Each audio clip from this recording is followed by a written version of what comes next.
Hello everybody.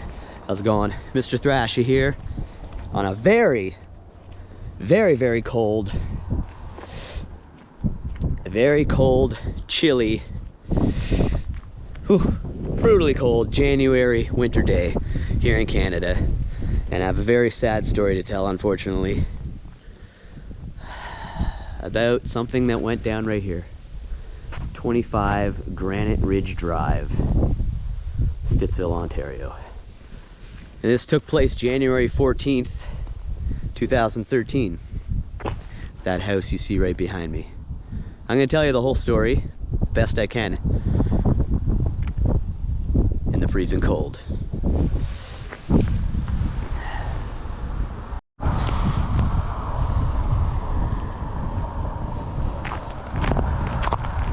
So there's a school right across the street, Stittsville Public School. This is the school where 6-year-old Katie Corchis and 10-year-old Alex Corchis attended. It's right over here, Stittsville Public. Stittsville Public used to be over on Main Street. Both 10-year-old Alex Corchis and 6-year-old Katie Corchis attended Stittsville Public right here.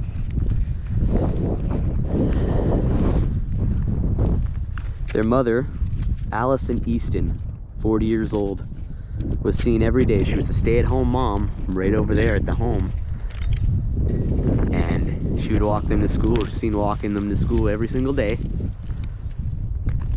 And she was a stay-at-home mom, like I said. She graduated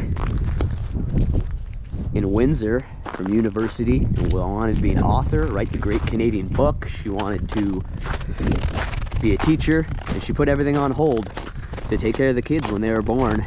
And her and John moved here to Stittsville on this street across from the school about a year or so before this happened. The father, John Corchis, was an IT consultant. He was on his way home, and at this time, you know, pushing 5 o'clock, it gets about dark. About between 4:30 and 5, darkness descends upon us here in Canada, and he was on his way home, forgot to pick up the dry cleaning, or his dry cleaning was not ready, and, well, he was a little miffed at that. Walking up to the house now, give you the whole visual exactly. This is probably exactly what it looked like that January. House lights were dark, nothing was on, just as you see now. Of course, darkness had fallen. He could not smell dinner. He assumed that Allison had taken the kids out for a walk or something. Upon entering, the lights were off, and he noticed 2 envelopes on the front hall table.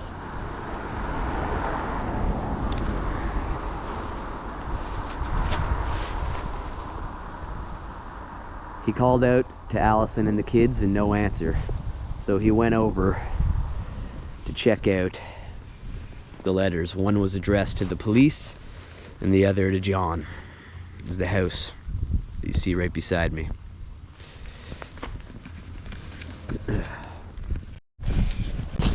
John went over to the letters knowing something was up. After calling their names, he opened the 2 envelopes. Sorry, he opened 1 envelope. It's very cold out here. There's the house straight ahead here. I keep my distance and respect those who live there right now. So he opened the front letter, and this is exactly what the letter labeled to him said. Dear John, I know you will never forgive me for what I have done. I will take the blame because I did it out of genuine belief that I was protecting the children. They are safe forever now. No more harm will ever come to them. I know you can start again. It's unbelievable. He read that letter, and then he went into the basement to find both kids lying at opposite ends of a couch. They were stabbed to death. The mother lay crumpled just feet away with a cord wrapped around her neck, the knife beside her body, and a large slash across her throat. Right here at 25 Grant Ridge. The first responders that day that arrived on the scene on that Monday were given critical incident counseling once the police had arrived. It was extremely hard for those involved and extremely shocking. Imagine being a firefighter or a paramedic with your own family. Imagine how very, very difficult it would have been to witness this. Officers and grief counselors were called to Stittsville Public Tuesday morning for all the students and staff. Kids were wondering what went down at this very home. This very home right there. Just keeping a distance to be respectful from the neighbors. Very cold out there too. But one of these neighbor houses was a little girl who hung around with Katie, was in the same grade. Imagine how shocking it would be to come to school and find out that your friend was killed. And also her older brother and mother. They didn't know what to tell the kids. I mean, what do you say to a kid? So they told them that there was a fire. It'd be a really hard ordeal to get through.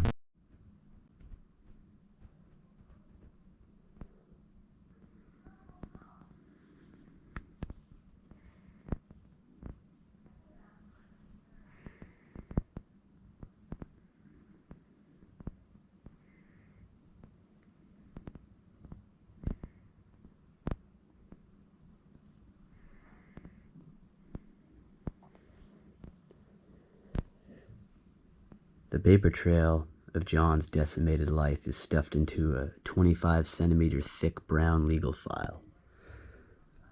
Contains transcripts of interviews, copies of Alison's diary, medical notes, the coroner's report detailing the deaths of 3 people. And it was obvious when they read through all the documents, the clinical language of doctors cannot blunt the shock, the entire tragedy. The only time police were ever called to the home before that were for minor disturbances, like a dog barking, or kids yelling too loud, or loud music. An officer had remembered coming to the house another time for one of those calls. But what they saw that day, no one could really wrap their head around it. It kind of rocked the whole city. It's very rare that mothers kill their children, and very small percentage, even in Canada, of the parents who kill their children, a very small percentage end up being the mother. And this is only one of 2 times that I think this ever happened in the city of Ottawa in the last 100 years. Detective Kevin Wilcox said it had the appearance of a murder-suicide. Prior to that January evening, the veteran police officer of 30 years had never investigated a homicide that involved a mother killing her children. But he investigated enough deaths to know instinctively the differences between the look of a deliberate crime and the appearance of the one committed in the heat of the moment. The weekend prior to January 14th, which was a Monday, Katie was brought to a birthday party, a dress-up tea party, with a neighbor who lived just that way. Another angle of the school right here. Best to stay in the vehicle best we can. It is below freezing out there. But right here, somewhere in this neighborhood, Alison came home with Katie from a party, and she had reason to believe that one of the other fathers had touched Katie in an inappropriate manner. Now, I'm not delving further into that. It was brought to John's attention, and, he wanted to do what was necessary. But there was only so much they could do with what evidence they had, but this set off a lot of paranoia within her. She would see kids right over here at the school, probably smoking up, doing whatever, and she would call the police. This eventually drove a big rift between them. She was constantly paranoid of predators around her. In fact, the letter she left to the police stated, I'm gonna put word for word what they released. They had put her into some psychiatric care. She was seeing doctors who put her on Cipralex, the most commonly used drug for depression. She was a little depressed. There was lots of things going on. She was just seriously worried for the lives of her children. But nobody knew that it could have, resulted in this. They said she was given those drugs.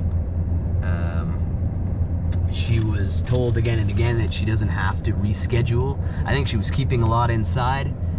I'm not trying to say she had any good reason for doing this, but I'm pretty sure nobody was listening to the point where they would rather just give her some medication and say, stop worrying about it. And the medication must be working because she says she's better. Meanwhile, she was clearly keeping this all inside. John Corchis never opened the second envelope that was addressed to the police. The letter on the hallway table addressed to the police. Detectives revealed its contents months after the loss of his family. In the handwritten note, Alison warned of police about the predator that molested her daughter, urging them to reopen the investigation and watch him so he would not victimize another child. It's proof that Alison didn't get better, proof that she was hiding her paranoia, proof that no one realized till it was too late. After the autopsy and toxicology reports had been finished and had come out, it showed that the kids were drugged upon the time of death, and they concluded that she premeditated it. She'd planned all this, and they had found journal entries that she had left, and these are some of the journal entries, word for word, that the police had uncovered. She wrote in her journal, "Why should I leave my children at risk when I can make sure no one can hurt them again? I can't shake the feeling we're being watched." The following day after that, she entered, "I would be doing them harm to save them from a far worse fate. I'd do it swiftly and with love." That's some really awful stuff, man. At this point, she was just going insane with the notion that she was protecting her kids. I guess she felt like she had no other option. Dr. Hatcher says it's an example of systemic stigma and hypocrisy to encourage the public to talk about their mental health and seek help when suicides aren't being fully researched to gather data to prevent future deaths. It's really not cool. There were red flags people should have seen. Looking at the history of mental illness in Alison Easton's family, Alison, as I said earlier, was a university graduate with an English teaching degree.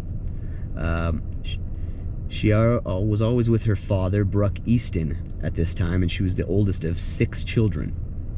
But Bruck Easton wasn't her father. He was her uncle, and he had gained guardianship over her after both of her parents had committed suicide. She also had a brother with a history of schizophrenia. Alison was known as a wonderful girl, daughter, wonderful mother. People just feel like she slipped through the cracks, according to her uncle, Bruck. Helpless sadness tinges Bruck Easton's answers when he's asked about his eldest daughter, Alison, oldest of 6.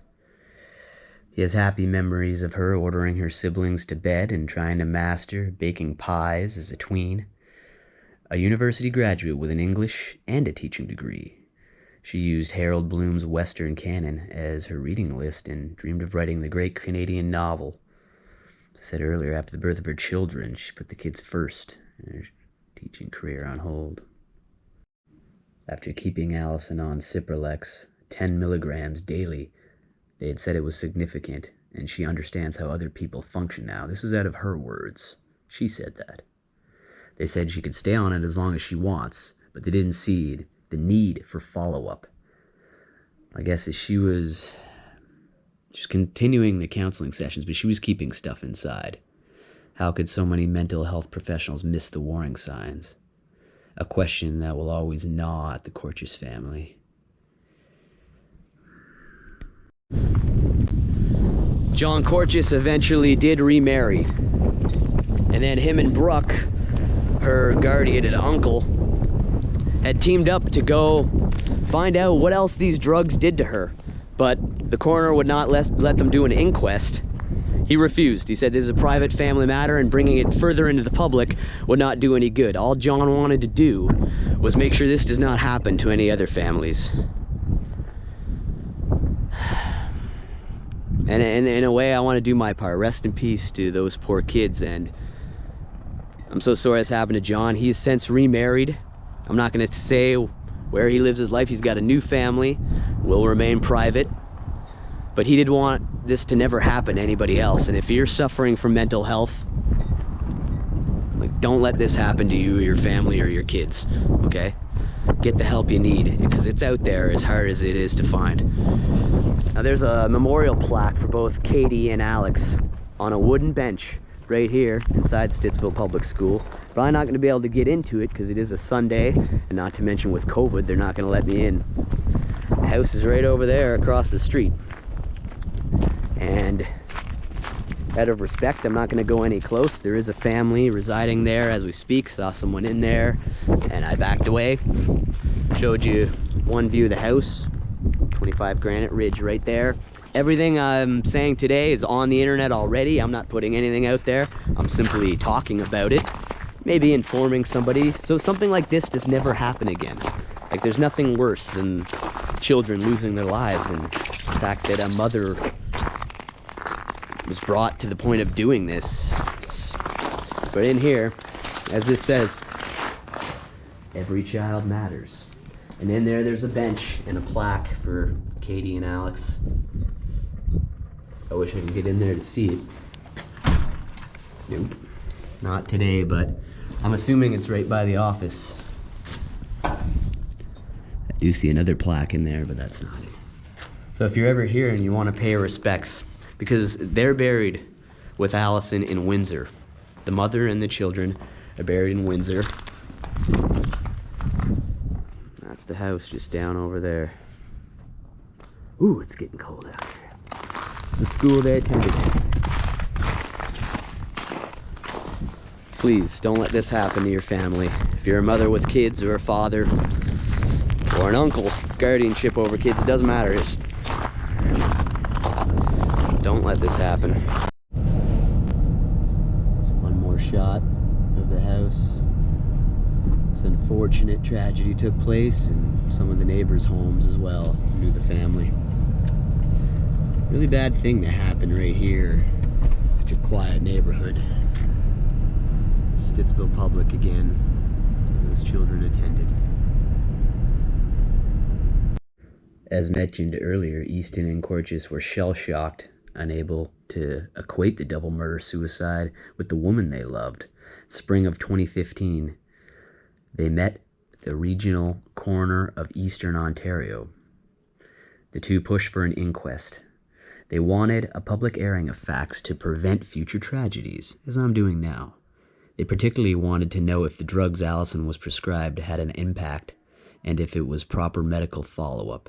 The coroner said no to the inquest, characterizing Alison's death as a crime of love, born of mental illness. Unbelievable. They were told theirs was a private tragedy, and that dissecting the case any further wouldn't serve the public any good. I don't think someone was doing their job. When Brooke is asked about how he feels about the tragedy, he says it's better lately, but it comes and goes. Time certainly helps. John Corchis has also returned to Windsor, city where he and Alison first met, to be closer to his old family and to start over. There are no pieces of their lives left to pick up. But John has learned through grief therapy to accept his suffering as an opportunity to create something new. He has remarried but still carries the past with him. The home screen of his phone displays a photo of Alex and Katie at the top on a play structure. Kids are waving and smiling ear to ear, a reminder of what was lost and the scars that will never heal.